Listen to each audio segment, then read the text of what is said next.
And now we're going to the sacred cow of save money. And in 1971, President Nixon took the dollar off the gold standard, basically took the world off the gold standard, and money was no longer money. So people are no longer saving money.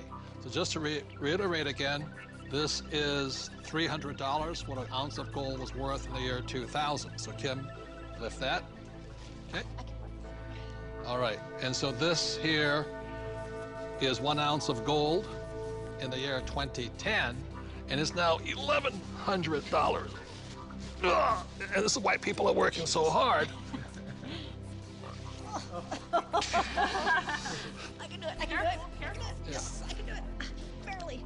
So the big reason I've said in my books for years that savers were losers is very simply because in 1971, the dollar stopped being money, it became debt. Right, Mike? Yeah, the rules all changed in '71. Before then, somebody, when they became working age, they could expect to put away 10% a year, and by the time they got into their 60s, they could retire on their savings account and expect to live off that interest. And in '71, everything changed, and they started creating currency on a massive scale. Worldwide. Ever since then, worldwide.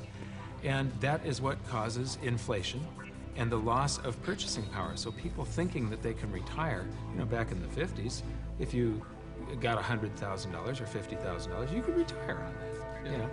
So for my mom and dad, you know, the World War II generation, the industrial age generation, it was very smart to save money. For our generation, the baby boom generation and on, saving money could be the most stupid thing you can do because the system is stealing your wealth through the very thing you work for, called money, which is not money anymore. Right. Real money is actually gold and silver. Money has to maintain its value over long periods of time. Currency doesn't have to. And this is historically, has always been, for thousands of years, this has been money. 5,000 years, this has been the predominant currency. It became money when somebody minted it into coins in Lydia in about 680 BC. And each unit had the same buying power as the next one. They became interchangeable. So let me ask you this. This printing of money out of just paper, this has been tried before, hasn't it? Many, many, many times, and there's always one result. You get far, far higher prices of everything, but especially real money. When they start creating a whole lot of currency, eventually, gold and silver lie in wait.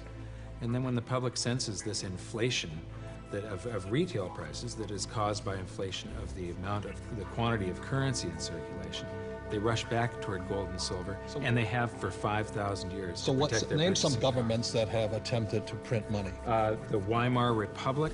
I don't know what I just did with that $100 trillion bill. He's got a Zimbabwe. The Zimbabwe, yeah. Look at this one. This is the most recent, a $100 trillion note. You know, this is the largest note ever printed, 100 trillion. And this was printed in 2000. Yeah, but when Zimbabwe was created as a country, when it went from Rhodesia to Zimbabwe, they were, the Zimbabwean dollar was on parity with the US dollar. $1 US was the same as a Zimbabwe dollar. This doesn't buy anything today. It doesn't buy a cup of coffee. What, doesn't even buy a cup of coffee? No. In fact, they have ruined it by putting ink on it. You can't write you can't write a list, so it would have been more valuable at this point if it was blank. Right. See, the Greeks did the same thing when they started clipping coins. They just take the silver off of it. The Romans tried it, the English tried it, the Germans tried it, the Chinese tried it, and now the US is trying it. Yep. And so that's why saving money is probably the biggest mistake you could make right now, because today money is no longer money.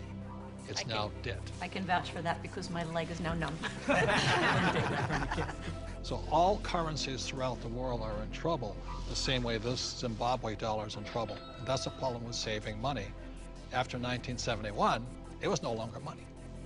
More than 70% of all the currency on the planet is US dollars. If the US dollar goes, the world goes with it. I'm preparing by getting fully diversified. I buy both gold and silver.